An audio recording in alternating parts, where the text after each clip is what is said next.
Bonjour, je suis Julie Lajeunesse, chercheur en plantes fourragères à la ferme de recherche de Normandin et aujourd'hui je vais vous faire une présentation dont le thème sera la rigide coupe des cultures fourragères face au changement climatique et ce, dans le but de mettre en place des mesures d'adaptation afin d'optimiser les rendements, la persistance et la valeur nutritive des fourrages. Les changements climatiques auront un impact sur la gestion des cultures fourragères puisqu'on prévoit que les saisons seront plus longues avec un printemps plus hâtif et un automne plus tardif. Cela pourra se traduire par la possibilité de faire une coupe supplémentaire.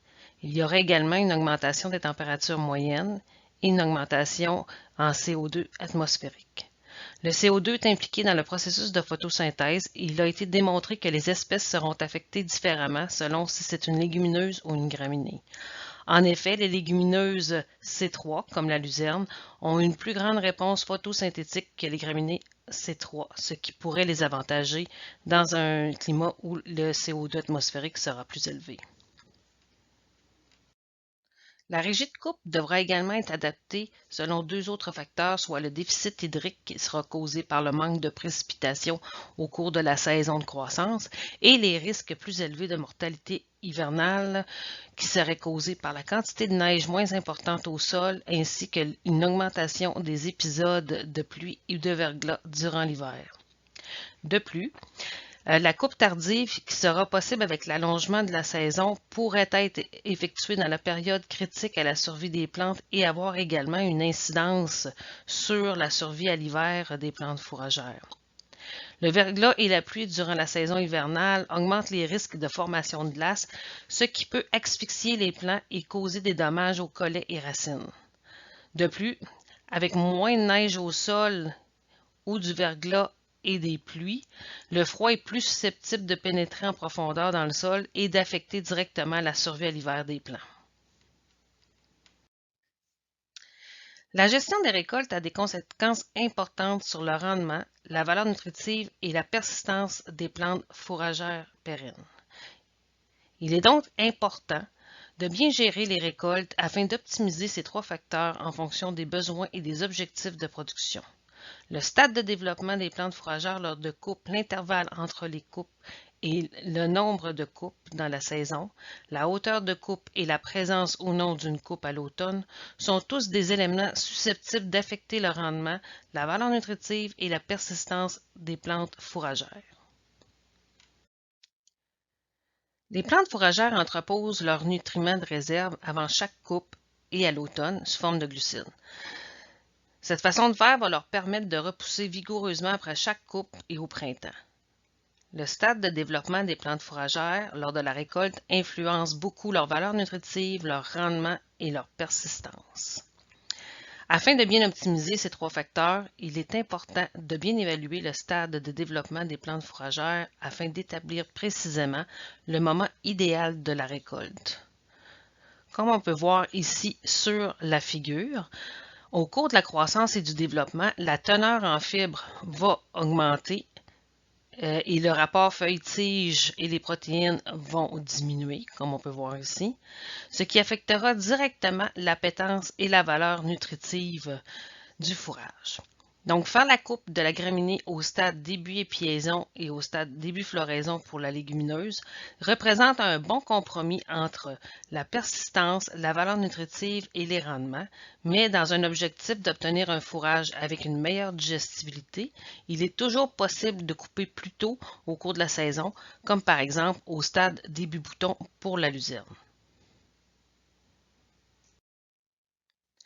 Les stades de développement des plantes fourragères pérennes peuvent être affectés par diverses situations, dont la situation de stress hydrique. Effectivement, en période de sécheresse, les légumineuses et les graminées vont fleurir ou épier plus hâtivement. Cela va donner des plants plus courts et, par conséquent, il va y avoir une incidence directe sur les rendements qui seront diminués. Donc, on va se demander est-ce qu'on doit retarder la récolte? Cela va dépendre de deux facteurs, soit de l'espèce et de la coupe. Pour la coupe, c'est lors de la première coupe qu'on va chercher le plus de rendement, mais également la meilleure qualité nutritive. Et c'est durant la première coupe que la valeur de la qualité nutritive va diminuer plus rapidement comparativement à la deuxième ou à la troisième coupe. Et c'est très important d'aller couper au stade visé lors de la première coupe. Un retard dans la coupe en deuxième et troisième coupe va avoir moins d'incidence sur la valeur nutritive des plantes fourragères que si on attend de couper lors de la première coupe. De plus, la valeur nutritive des légumineuses au stade floraison va décroître moins rapidement que celle des graminées au stade épiaison. Donc, si on a une légumineuse et qu'elle est au stade floraison, on peut attendre et décaler de quelques jours la récolte comparativement à une graminée qui, elle, dès le stade début épiaison, doit être récoltée puisqu'après ce stade, la valeur nutritive de la graminée va diminuer très rapidement. Afin de bien démontrer la diminution de la valeur nutritive des graminées pérennes dans le temps, nous avons ici un graphique de l'évolution du rendement et de la valeur nutritive de la fléole des prés en fonction des stades de développement à la première coupe. Donc, ici, il y a les rendements de tonnes de matière sèche à l'hectare. Et ici, il y a la composition chimique en pourcentage de matière sèche. Et sur l'axe des X, on a le stade de développement, soit la montaison, début épiaison, fin épiaison et début floraison. Donc, on peut voir que du début de la montaison jusqu'au début floraison, il y a une augmentation des fibres NDF et une diminution de la digestibilité de la fibre NDF et une diminution des protéines brutes. Même si les rendements ont augmenté, on peut voir que dès le début floraison, la valeur nutritive de la graminée pérenne, dans ce cas-ci la fléole des prés, avait diminué comparativement au début épiaison. Le stade de développement des plantes fourragères pérennes est également affecté par l'intervalle entre les coupes. Ici, on a un tableau qui montre l'intervalle entre les coupes et le nombre de coupes de la luzerne. Selon différentes stratégies de coupe qui sont associées à des objectifs de production. Les stratégies de coupe doivent se faire en fonction des besoins en fourrage de chacune des exploitations agricoles. Par exemple, ici, lorsqu'on coupe à des intervalles courts, on va couper la luzerne au stade début bouton, c'est-à-dire à moins de 35 jours d'intervalle, afin de maximiser la valeur nutritive. Néanmoins, les rendements seront moins élevés. Par contre, si l'objectif de production est d'avoir une persistance de la luzerne et des rendements maximaux, les intervalles vont être beaucoup plus longs entre les coupes. Et là, on parle des coupes au stade floraison, c'est-à-dire de 35 à 40 jours entre les coupes. Ici, on a un graphique sur l'effet de la gestion des coupes d'association luzerne-graminée sur le rendement annuel au cours des 4 années suivant le semis. Donc, sur l'axe des Y, on a les rendements en tonnes à l'hectare de matière sèche, bien entendu. Chacune des barres de couleur représente en bleu l'année 1, en orange l'année 2, en gris l'année 3, en jaune l'année 4. Donc, on a ici deux types d'intervalles de coupe, soit un intervalle plus court qui a été fait au début bouton de la luzerne et un intervalle plus long où les fauches ont été faites au début floraison de la luzerne. Comme on peut voir, c'est qu'à long terme, les intervalles plus courts ont fait en sorte de diminuer les rendements annuels de tonnes par matière sèche comparativement aux intervalles plus longs.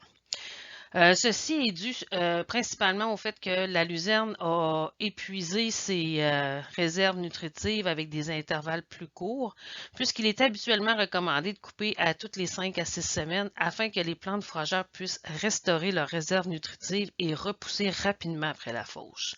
De plus, cela les a rendues plus susceptibles aux dommages hivernaux et aux maladies lorsqu'elles sont coupées à un intervalle plus court qu'à un intervalle plus long et par conséquent, ça a eu une incidence directe sur les rendements annuels à long terme.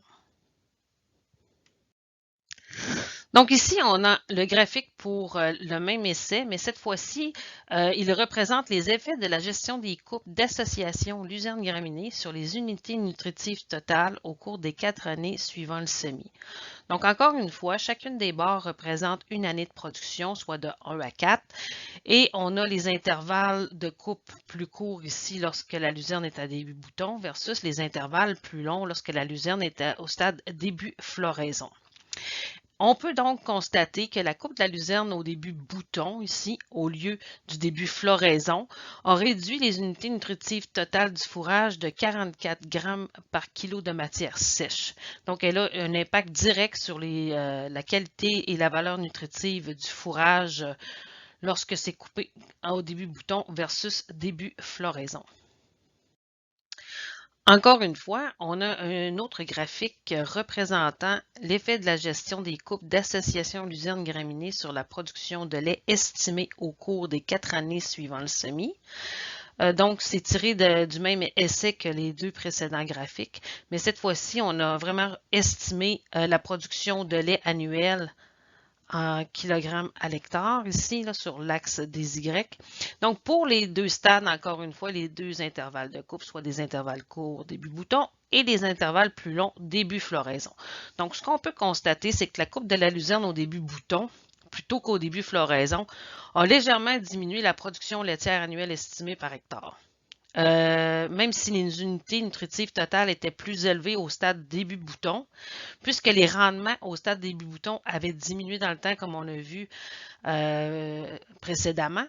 Cela a fait en sorte que la production de lait estimée par hectare était moins grand au stade début bouton versus le stade début floraison.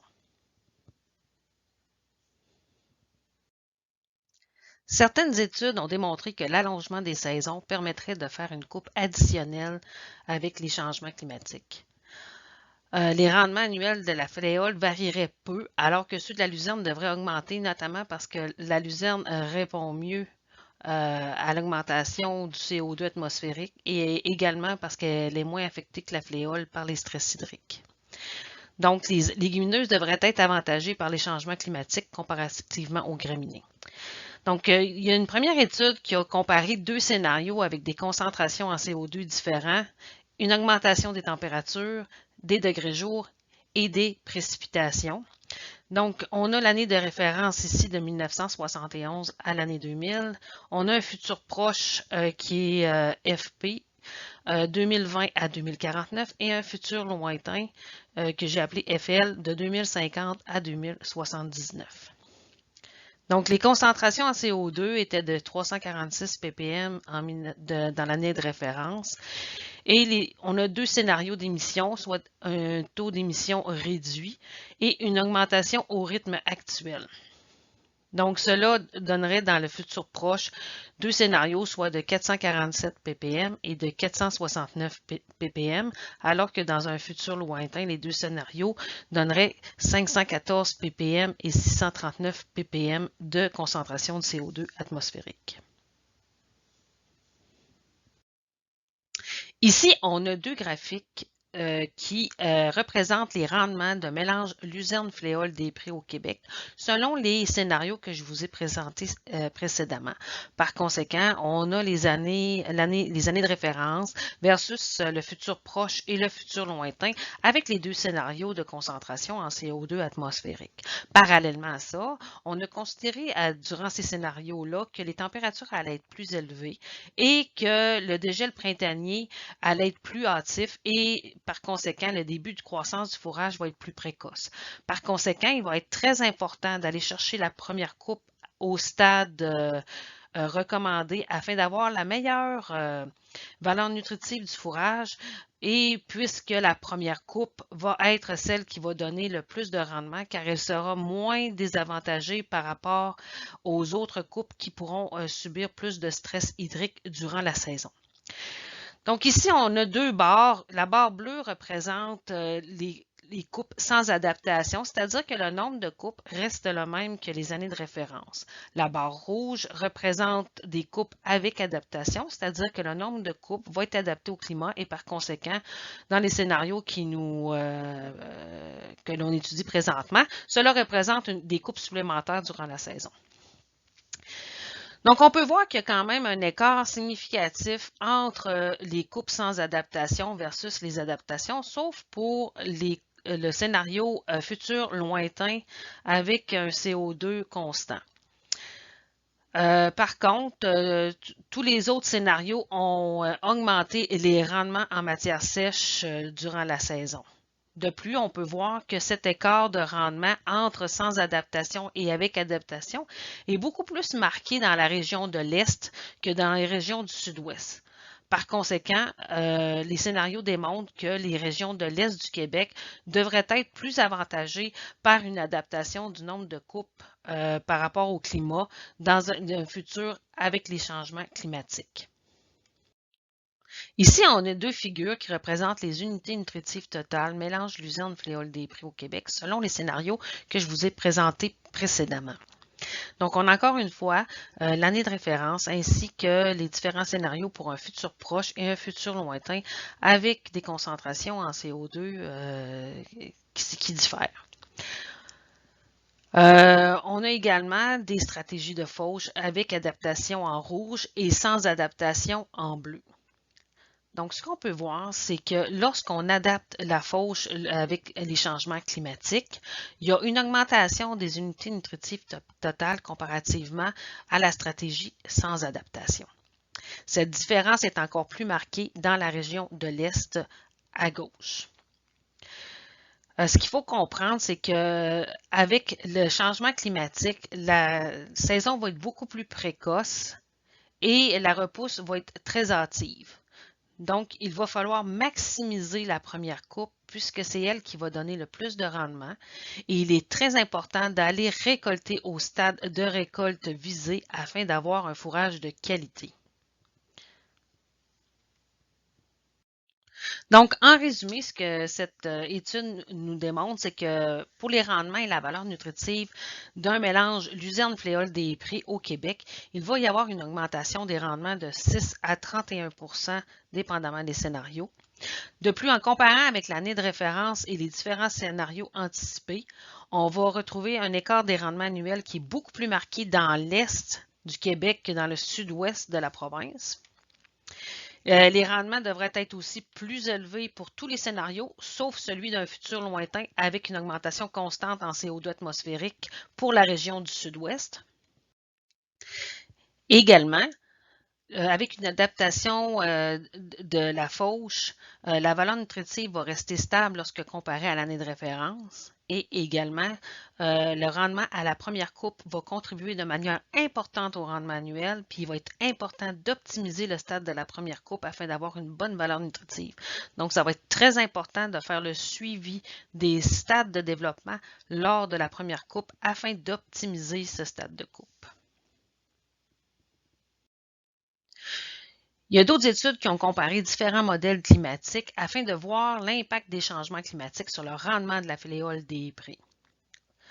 Donc ici, dans la figure, on a 5 villes de l'Est du Canada à gauche et 5 villes de l'Ouest du Canada à droite. Les barres représentent les rendements de tonnes de matière sèche à l'hectare pour différentes années et différentes adaptations de coupe. La barre verte représente les années de référence, soit de 1961 à 1990, durant lesquelles on faisait 2 coupes. La barre rouge représente les changements climatiques des années 2040 à 2069, mais où on n'a fait aucune adaptation de coupe, soit on garde les 2 coupes. Et la barre mauve représente la même période, mais cette fois avec une adaptation des coupes, c'est-à-dire 3 coupes. Donc, ce qu'on peut remarquer, c'est que lorsqu'on adapte la régie de coupe, le rendement de la fléole des prés est beaucoup plus élevé comparativement à aucune adaptation. Cette augmentation des rendements est beaucoup plus marquée dans l'Est du Canada et on peut déduire que l'Est du Canada aurait un certain avantage au changement climatique avec l'adaptation des coupes comparativement à l'Ouest du Canada. Donc, par conséquent, il va être très important d'adapter la régie de coupe en fonction des changements climatiques afin d'optimiser les rendements de la fléole des prés. Un autre facteur à prendre en compte lors de la coupe est la hauteur de coupe. La hauteur de coupe va dépendre de la zone dans laquelle les plantes entreposent leurs réserves nutritives et la place où est le point de croissance sur les différentes espèces de plantes fourragères pérennes. Par exemple, au printemps, les feuilles des graminées vont pousser à partir d'un point de croissance actif près de la surface du sol. Puis pour certaines graminées, ce point de croissance-là va se situer au-dessus du segment nœud entre nœuds le plus récemment formé. Donc, au fur et à mesure que la tige va s'allonger, le point de croissance va s'élever dans la tige. Par conséquent, pour ce type de graminée qu'on appelle remontante, c'est-à-dire qu'elle épie plusieurs fois dans une même saison, la coupe est moins dommageable soit durant le talage, puisque le point de croissance est plus bas, ou entre le stade gonflement et début épiaison, parce que la couronne a eu le temps de reformer des tales. Donc, il va y avoir certains points de croissance qui vont être plus bas que la hauteur de coupe. Et également, c'est que les racines ont suffisamment d'énergie afin de permettre la repousse de nouvelles tales. Pour les espèces non remontantes, c'est-à-dire qui n'épient qu'une seule fois, le point de croissance est près du sol, il va être moins affecté par la fauche fréquente. Cependant, puisque la photosynthèse produit plus d'énergie pour les nouvelles repousses comparativement à l'énergie qui est entreposée dans les racines, il est important de laisser une certaine portion de feuilles des graminées afin qu'elles puissent puiser de l'énergie à leur repousse par la photosynthèse. Donc, il est très important de couper à une hauteur adéquate. Certaines graminées sont plus sensibles que d'autres à la coupe rase, puis on favorisera l'implantation du chien-dent si la hauteur de coupe minimale n'est pas respectée. Pour ce qui est des légumineuses, le point de croissance, comme par exemple de la luzerne, est près de l'extrémité de la tige en croissance, alors que ceux du trèfle rouge et du lotier sont plus basses sur la plante et celle du trèfle blanc est encore plus basse à la surface du sol. Donc, c'est pour cette raison que le trèfle blanc est moins susceptible d'être enlevé par la paissance. La luzerne, le trèfle rouge et le lotier peuvent produire une nouvelle repousse à partir des bourgeons de la couronne et axillaire lors de la coupe. Comme pour les graminées, la hauteur de coupe est importante afin de garder assez de bourgeons axillaires afin de favoriser une repousse rapide et vigoureuse de la luzerne, puis ainsi éviter que la plante n'ait à puiser dans ses réserves au niveau de son collet et de ses racines. La hauteur de coupe recommandée pendant la saison de croissance est de 7 à 10 cm. La hauteur de fauche a un impact significatif sur le microclimat du sol, c'est-à-dire que plus que la hauteur de coupe est élevée, plus le matériel végétal va couvrir la surface du sol, alors qu'à des hauteurs de coupe plus basses, la surface foliaire peut être réduite à tel point que le sol ne sera pas couvert et qu'il n'y aura pas assez d'ombre faite par la biomasse et les températures de sol vont augmenter. D'ailleurs, des essais menés en Virginie aux États-Unis ont démontré que la température de surface sous la fétuque élevée qui n'avait pas été coupée était de 23 degrés Celsius, alors que sous une fétuque élevée coupée à 2 pouces, les températures à la surface du sol étaient de 35 degrés Celsius. Avec moins d'ombre, les températures de surface vont augmenter et des températures de surface plus élevées vont amener les plantes à augmenter leur respiration. Ainsi, plus une plante respire, plus elle brûle rapidement ses réserves qui sont sous forme de glucides, qui vont être utilisées pour la repousse. Par conséquent, le taux de repousse va diminuer peu à peu à mesure que la quantité de réserve énergétique dans la plante va diminuer. Et les réserves limitées en glucides vont finir par supprimer la repousse et peuvent même entraîner une diminution de la persistance des plantes à long terme. De plus, lorsque fauché plus ras, l'augmentation des températures à la surface du sol augmente l'évaporation en eau, ce qui peut accentuer le stress hydrique lors de périodes avec peu de précipitations, ce qui peut être très important avec les changements climatiques. Lors de la coupe, un chaume plus haut permet une meilleure aération dans l'andain et un séchage plus rapide.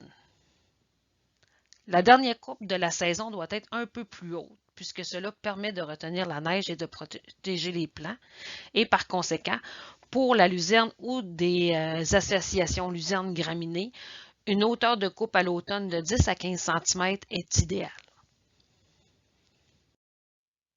Afin de bien illustrer la hauteur de coupe et son effet sur la persistance, je vous montre ici deux photos de dactyle après 2 ans de production.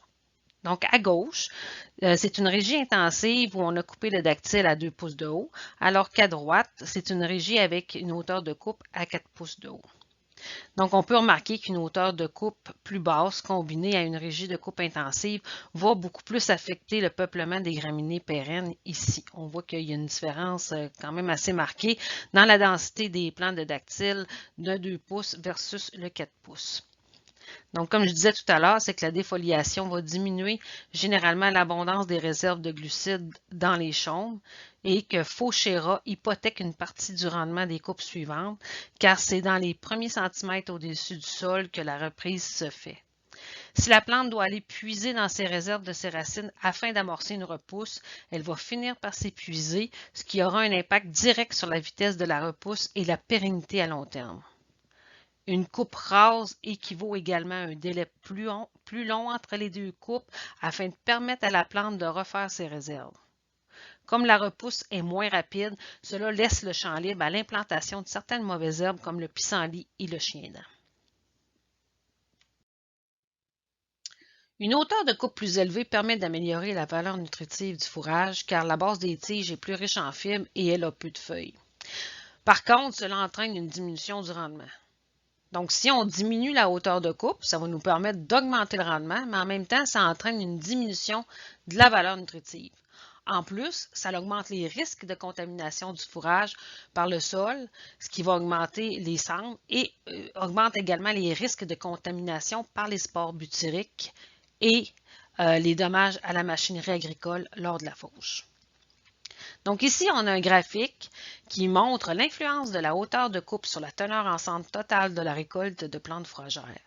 Donc on peut voir que plus on coupe haut, moins on a de risque d'avoir des cendres dans le fourrage. Par exemple, si on coupe entre 3 et 5 cm, on retrouve environ 20 de cendres dans le fourrage, alors que si on augmente la hauteur de coupe à 7 cm, les teneurs en cendres dans les plantes fourragères sera alors d'environ 5 Donc, la hauteur de coupe peut avoir une incidence très marquée par rapport à la teneur en cendres du fourrage. Un des derniers points pour la régie de coupe est la coupe à l'automne. La coupe à l'automne peut être faite selon les stratégies et les objectifs de chaque exploitation agricole. Lorsqu'il y a manque de fourrage ou que la biomasse végétale est très importante au champ. Il y a certains risques de perte associés à la fauche automnale de la luzerne, les risques les plus faibles étant aucune fauche à l'automne, alors que les risques les plus élevés étant une fauche automnale faite sans égard au stade de développement ou à moins de 500 degrés jour depuis la dernière fauche. On recommande habituellement d'avoir au moins une accumulation d'un minimum de 500 degrés jour depuis la dernière fauche afin de minimiser les mortalités hivernales de la luzerne. Donc, pour bien illustrer l'effet de la coupe à l'automne sur les rendements en tonnes de matière sèche à l'hectare des plantes fourragères pérennes, je vais vous présenter ici un graphique sur l'effet de la gestion des coupes d'association luzerne-graminée sur le rendement annuel au cours des 4 années suivant le semis. Donc, sur le présent graphique, on a les différents traitements, soit avec une coupe à l'automne qui est représentée par un plus et sans coupe à l'automne qui est représentée par un moins. Pour 2 stades, soit le début bouton et le début floraison de la luzerne. Chacune des barres de couleur représente une année de production, la bleue étant l'année de production 1, orange l'année de production 2, gris 3 et l'année de production 4 en jaune. Donc, ce qu'on a remarqué, c'est que la fauche automnale au cours de la première année de production donne près de 1 tonne de matière sèche à l'hectare de plus que la gestion sans coupe à l'automne. Par contre, cette fauche à l'automne va diminuer le regain au printemps suivant et augmenter les risques de mortalité de la luzerne à l'hiver. Par conséquent, cela s'est traduit à la 2e année de production à une diminution du rendement lorsqu'on faisait une coupe à l'automne comparativement à 100 coupes à l'automne. Après plusieurs années de ce régime, les rendements annuels moyens ne sont pas plus élevés parce qu'on a remarqué qu'une fauche à l'automne réduisait la contribution de la luzerne au rendement. Ici, je vous présente des photos de luzerne pure ou avec de la fléole qui a été coupée au début bouton de la luzerne et qui ont été prises lors de la 4e année de production. Donc, la première photo à gauche représente de la luzerne pure qui n'a pas eu de coupe à l'automne. Donc, on peut voir que la mortalité hivernale a été vraiment minimale et que la population de luzerne est encore là, même après 4 ans. Comparativement à de la luzerne pure avec une coupe à l'automne où on voit que le traitement a eu vraiment un impact majeur sur la mortalité hivernale de la luzerne, puisqu'on peut voir seulement quelques plants ici et là, et le reste de la parcelle est envahi par les mauvaises herbes. Et également, la luzerne en mélange avec la fléole avec une coupe à l'automne, où on voit que la mortalité hivernale a quand même été assez grande, puisque dans ces parcelles, on ne retrouve que des mauvaises herbes et de la fléole à la 4e année de production. Ici, on a 2 photos de luzerne pure qui ont été coupées au début floraison.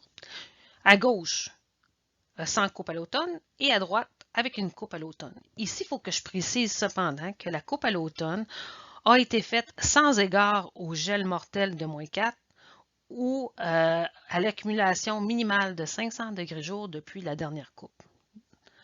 Donc, on a fait une coupe à l'automne sans tenir compte des facteurs de risque de coupe à l'automne.